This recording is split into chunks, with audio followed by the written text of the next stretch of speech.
Tere õhtust! Lisaks inimestele kuuluvad tänase saate tegelaste hulka ka üks madu ja üks kass. Need on ebatavalised loomad selles mõttes, et teadaolevalt on ainult üks madu ja üks kass võtnud osa hingerännu eksperimendist. Selle käigus kontrolliti nende loomade võimet suhelda inimese kehast väljunud vaimolendiga. Hingeränd ja taassünd. Karma ja hinge surematus. Georgi kosmoseuudis. Riigipead ufodest. Inimene on ülimalt kummaline olend. Kristlik müstik Pierre Chardin on öelnud: sa ei ole inimene, kellel on vaimsed kogemused. Sa oled vaimne olend, kellel on inimlikud kogemused. See ütlemine tabab täpselt küpnesse. Me võiksime läbi uurida kõik 50 triljonit keharakku, mis moodustavad meie keha, ja me ei leiaks mitte ühtegi jälge inimese hinge või inimese vaimu olemasolust. See tähendab, et tegelikult me olemegi vaimolendid, kes kasutavad antud hetkel mingiks ajaks meile laenatud keha. Kui keha sureb, eraldub hing sellest, tõuseb elutuks muutunud keha kohale ja teeb mõne aja jooksul kokkuvõtte möödunud eluteest.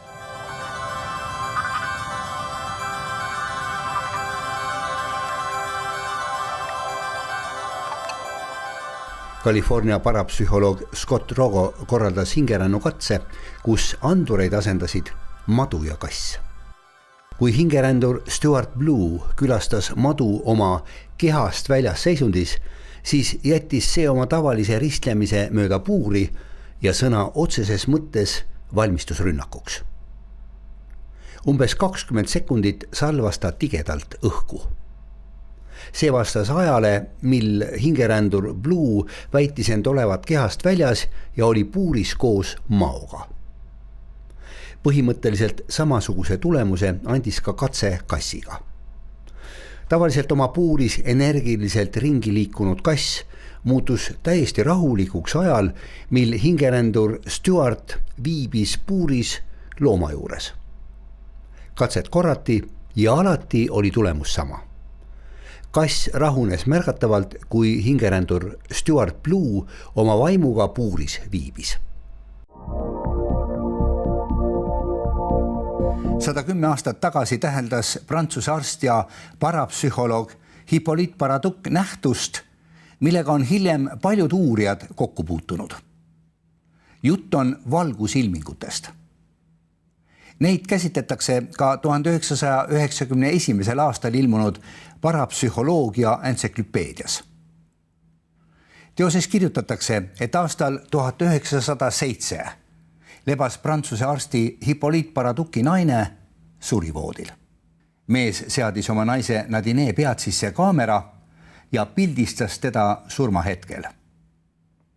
Ilmutatud plaatidel nägi Hippolyte naise kehast eralduvaid peeni valgusvihke, mis moodustasid ta keha kohal 3 helendavat kera. 15 minutit hiljem tehtud foto näitas, et 3 valguskera ühinesid ja varjasid lahkunu pea. Niisuguse ebatavalise eksperimendi korraldas siis 20. sajandi algul Prantsuse arst ja parapsühholoog Hippolyte Paraduc. Üheks Paraduci tuntumaks tööks on 1913. aastal Pariisis ilmunud teos Inimese hing.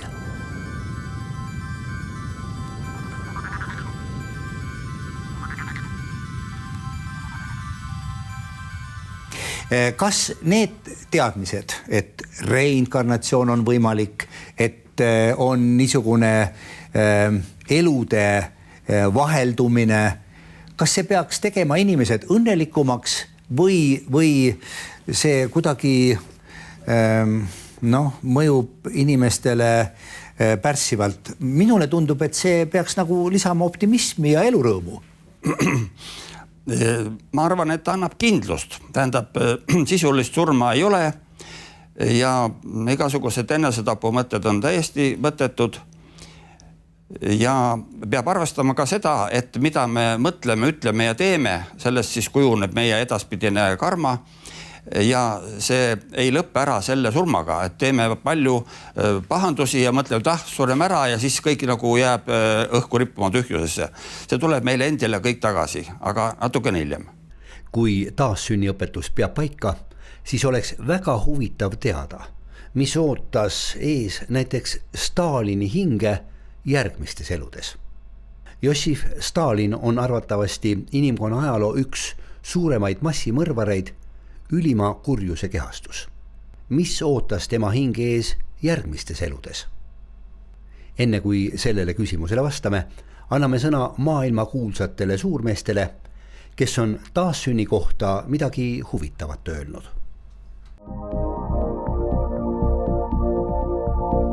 Giordano Bruno. Ma olen sügavalt mõelnud. Hing kuulub keha juurde, pole aga keha ise.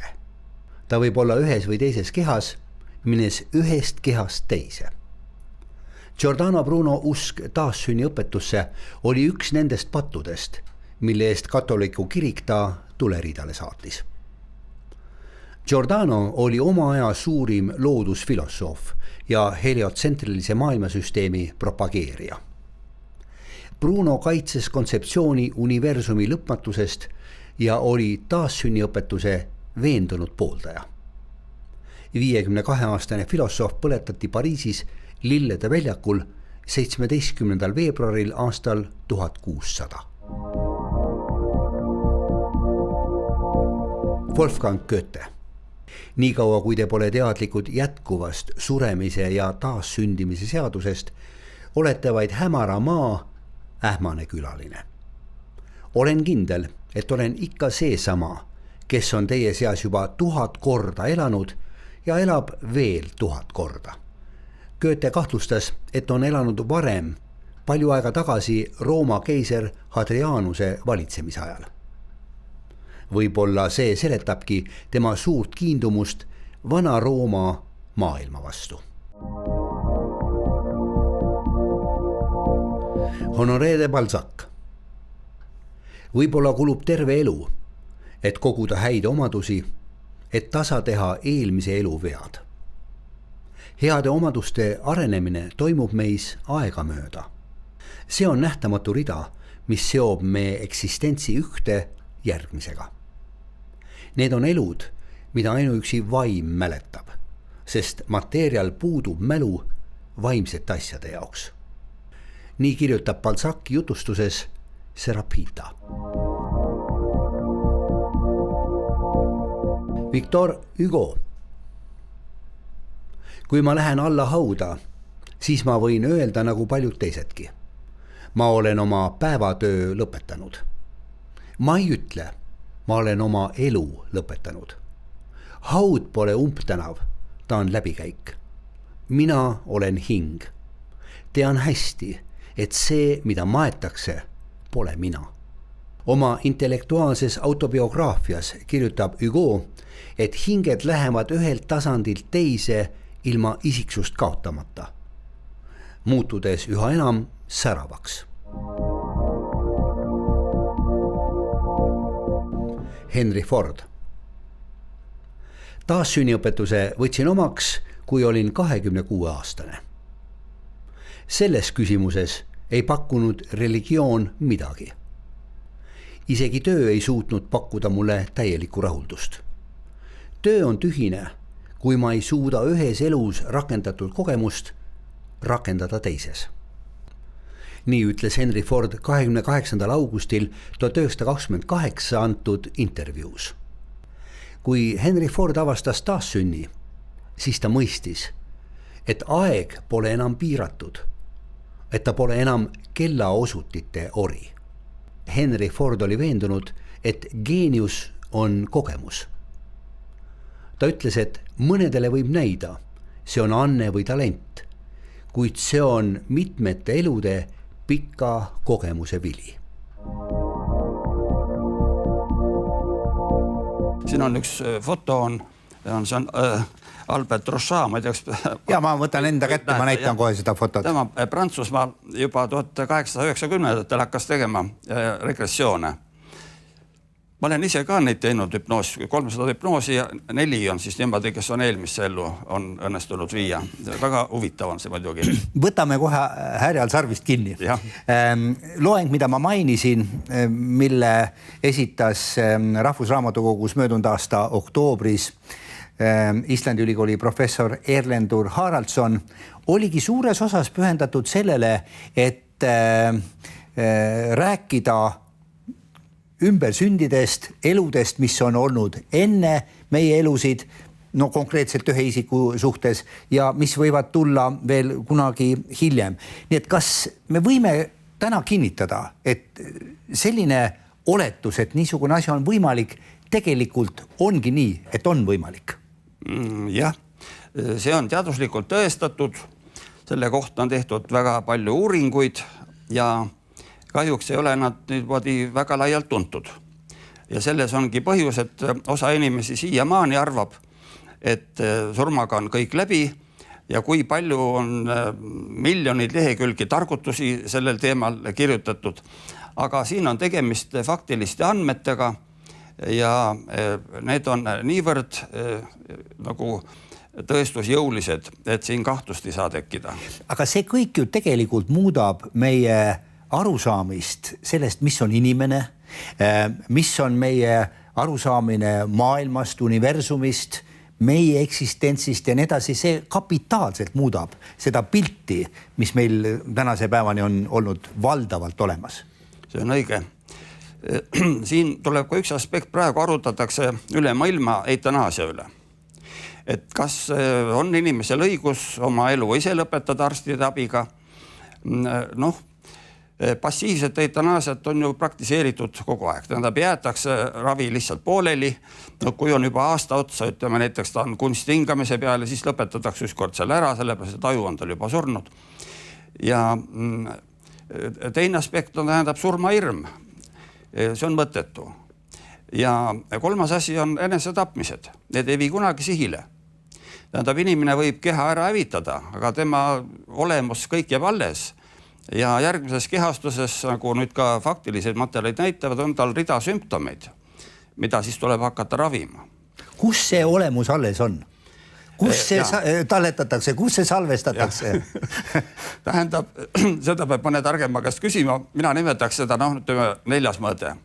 Tähendab, ta on B-materiaalsel tasemel ja selle kohta ka eesti keeles on päris head kirjandust olemas. Ameerika spetsialistid, üks on Michael Newton, Ingeräänekutes kirjutab ja teine on siis psühhiaater Brian Weiss. Temal on vähemalt 2 raamatut eesti keeles olemas ja seal on just nagu protokollid seanssides, kuidas viiakse eelmistesse eludesse ja mis siis selle tagajärgik on. Tuleme nüüd tagasi küsimuse juurde Stalini hinge edasistest rännakutest. Mis võis teda, ebainimlikkuse ja kurjuse kehastust, kes ka Eesti rahvale tohutuid kannatusi põhjustas, oodata ees taassünni puhul? Püüame sellele küsimusele vastata USA's Miamis elava ja töötava psühhiaatri Brian Weissi abiga.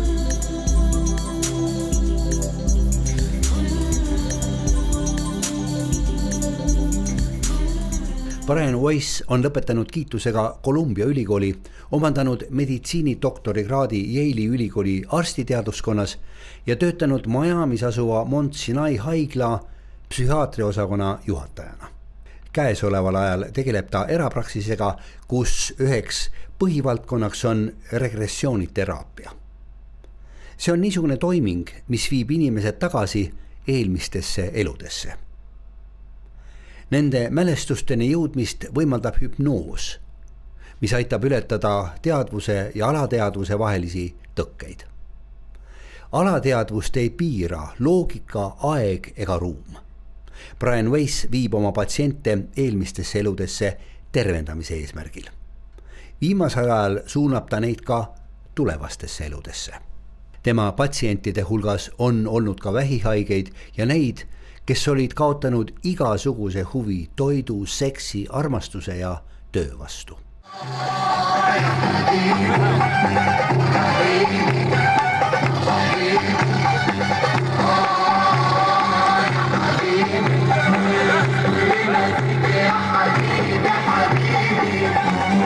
Kui patsiendid meenutasid oma eelmisi elusid, mõjus see nende hingelistele traumadele leevendavalt. Mineviku ja tuleviku eludesse viimise tagajärjel haigused taanduvad ning ärevus, masendus ja hirm nõrgenevad. Stalini hinge järgnevate kehastuste kohta võimaldab teha mõningaid oletusi George'i juhtum. George on olnud Dr. Weissi üks rohkem kui 4000 patsiendist. Mitme regressiooniseansi ajal viidi George taandus hüpnoosi abil tagasi tema eelmistesse eludesse. Dr. Brian Weiss kirjutab George'i eelmistest eludest. Pärast halastamatut tapjana elatud elu oli temast saanud kalgi südamega kõrtsmik, seejärel Prantsuse sõdur, kes tapeti enne, kui tal avanes võimalus hakata täisväärtuslikku elu elama.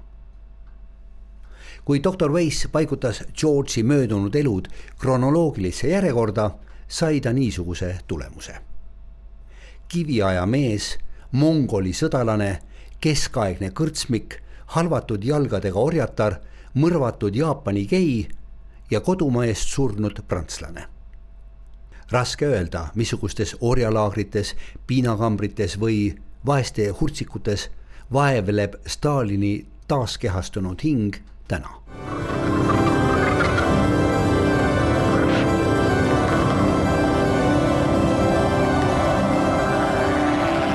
Taassünniõpetuse kohaselt ei too inimesi julmalt kohelnud hinge taassünd kaasa üksnes karistusi, vaid ka uusi võimalusi õppida, muutuda paremaks, tõusta arengus kõrgemale tasemele.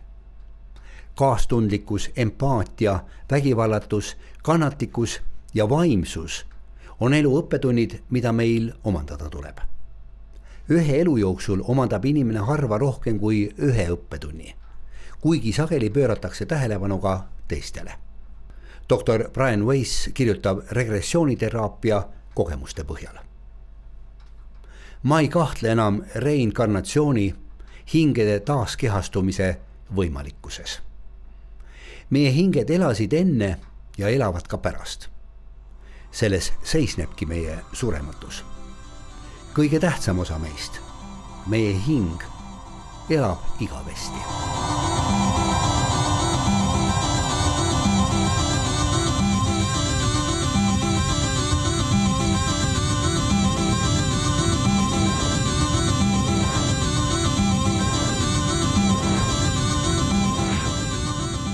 Mis siiski tõendab, et taandus hüpnoosi ajal räägitu vastab tõele.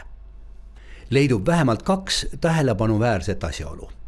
Esiteks, mõned Brian Weissi tuhandetest patsientidest rääkisid hüpnoosi ajal võõrkeeli, mida nad praeguses elus õppinud ei ole. Teiseks eheduse märgiks on täpsete ajalooliste ja geograafiliste üksikasjade põhjalik teadmine.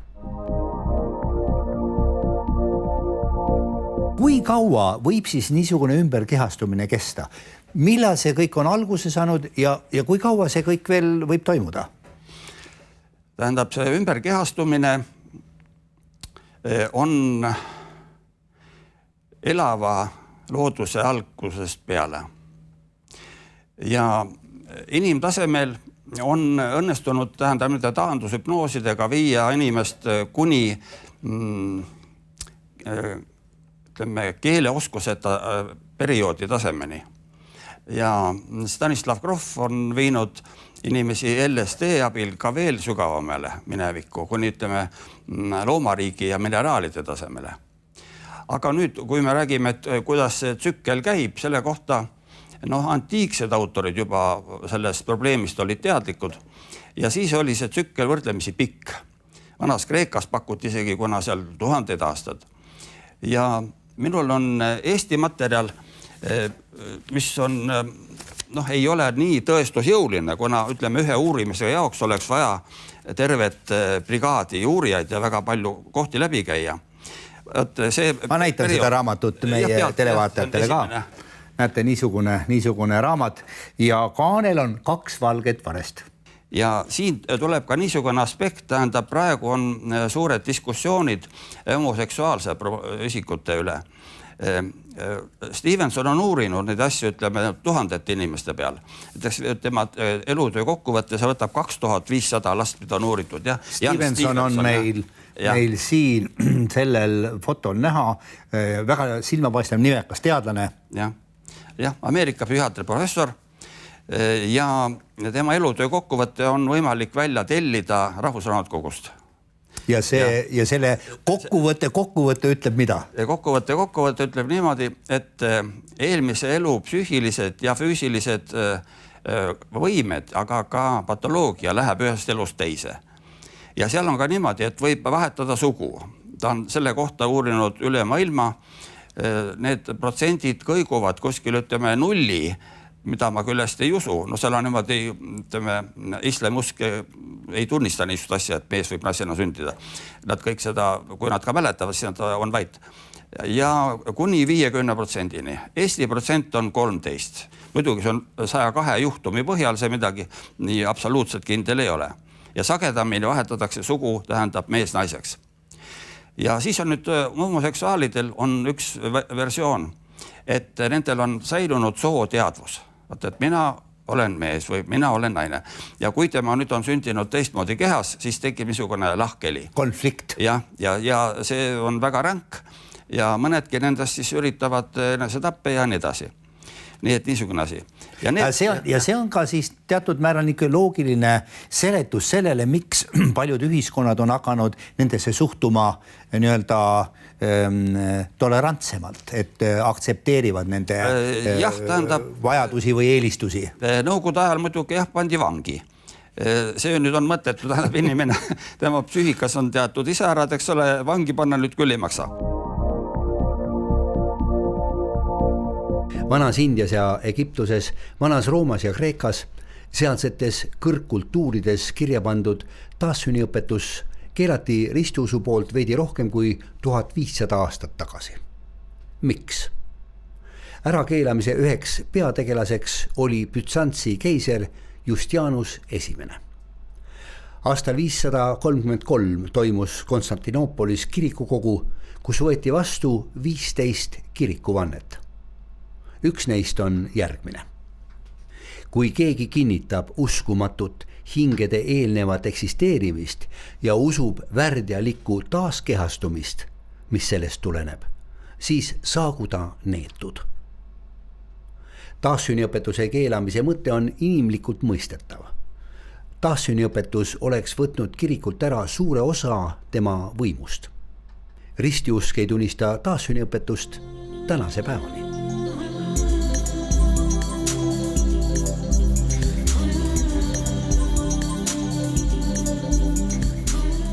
Selle ärakeelamisega on umbes nii nagu maavälise mõistuse olemasolu tunnistamisega kõrgete võimukandjate poolt 20. ja 21. sajandil. Religioonide juhid ja riigipead ei taha kaotada oma mõju ja võimu. Samal ajal teame, et ükski president või peaminister, kuningas või kuninganna pole avalikult eitanud maavälise mõistuse kohalolu maakeral. Väidetavalt mõned suurriigid arendavad juba pikemat aega jõulist koostööd maaväliste tsivilisatsioonidega, kuid suur osa akadeemikuid ja professoreid kinnitab endiselt. Midagi niisugust pole olemas. Väheste erandite hulka kuuluvad Briti matemaatik Stephen Hawking, New Yorgi ülikooli professor Michio Kaku ja mõned teised.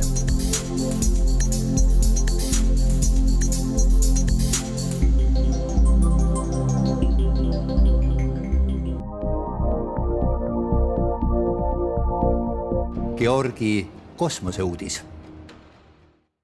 Mõiste UFO võeti kasutusele aastal 1948 ühe USA ajakirjaniku poolt. Pärast teist maailmasõda on maakeral registreeritud üle 30 miljoni tõsiselt võetava UFO vaatluse. Üheks kõige kuulsamaks UFO juhtumiks on nii nimetatud Roswelli intsident. mõne kuu pärast juulis 2017 möödub 70 aastat väidetavast ruumilaeva katastroofist USA's New Mexico osariigis. Ootame põnevusega, kas ja millal salatoimikud avalikustatakse. Informeerime teid esimesel võimalusel avariisse sattunud tulnukate edasisest saatusest. Aegade jooksul on riigipead teinud väga huvitavaid avaldusi seoses UFOdega, tundmatute lendavate objektidega, mida on nähtud maailma väga erinevates piirkondades. Üheks viimase aja väljaütlemiseks on George W. Bushi poolt räägitu, mis jõudis suurema auditooriumi ette hiljuti ja meenutame siinkohal vaid nii palju, et George W. Bush oli USA üle-eelmine president ja mõni aasta tagasi külastas ka Eestit. Palusin täna stuudiosse Igor Volke, kes on George W. Bushi väljaütlemistega sel teemal paremini kursis ja mida siis George tegelikult ütles? No väga lihtsalt, et ta käis oma eelkäijate jälgedes või kingades, et see materjal on avalikkuse ette tulnud just kuulsa Jimmy Kimmeli talk show raames.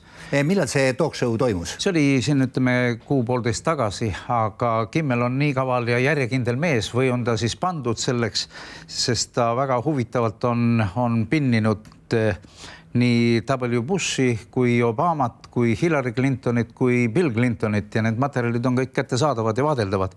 Ja ta küsib ikka sedasama, et vaadake, et kui te jõudsite ovaalsaali, siis loomulikult te jõudsite saladustele kõige lähemal ja siis ma küsin teie käest, kas te vaatasite neid käsi piiblil ja olete tuttavad sellega, mis seal oli. Ja siis W. Bush ütleb niiviisi, et see on sama küsimus, mis mu tütar küsis mu käest. Kimmel küsib, et mis te siis vastasite? Mitte midagi. Et kas te ei tahtnud või ei saanud? Ma ei saanud. Et kõik presidendid, kes on, või siis kandidaat Hillarigi, kes on käinud tema shows, ei ole suhtunud ei naeruväärselt ega ignorantselt nendesse teemadesse. Ja pole ka öelnud, et midagi niisugust pole olemas? Ei, absoluutselt mitte, sest niiviisi ei saa öelda. Jätkame riigipeade UFO-suhete tutvustamist 2 nädala pärast. Siis on fookuses Nõukogude Liidu esimene ja viimane president Mihhail Gorbatšov, Jaapani kunagine peaminister Toshiki Kaifu, diktaator Jossif Stalin, USA presidendid Truman, Eisenhower ja Reagan. Huvitav oleks teada, kas USA 40. presidendi Ronald Reagani hing on juba taas kehastunud. Külma sõja võitjana ja kommunistliku maailmasüsteemi lammutajana ajalukku läinud mees lahkus meie hulgast 5. juunil 2004. Teadlased on välja pakkunud, et käesoleval ajal on keskmiseks taassünni intervalliks 12 aastat. Lähtudes sellest umbkaudsest keskmisest on võimalik teha oletus, et Ronald Reagani hing taaskehastus aastal 2016 või toimub see koguni käesoleval 2017. aastal. Lugupeetud televaatajad, kui kedagi teist peaks põhjalikumalt huvitama inimese hingeränd, taassünd ja karma, siis lugege väga huvitavaid raamatuid, mille autoriteks on Ilmar Soomere ja USA's tegutsev parapsühholoog Brian Weiss. Leiate need kindlasti raamatupoodidest või lähimast raamatukogust. Tänan teid vaatamast ja kuulamast ning soovin meeldivaid lugemiselamusi. Kui kõik läheb hästi, siis kohtume juba 2 nädala pärast. Seniks kõike head.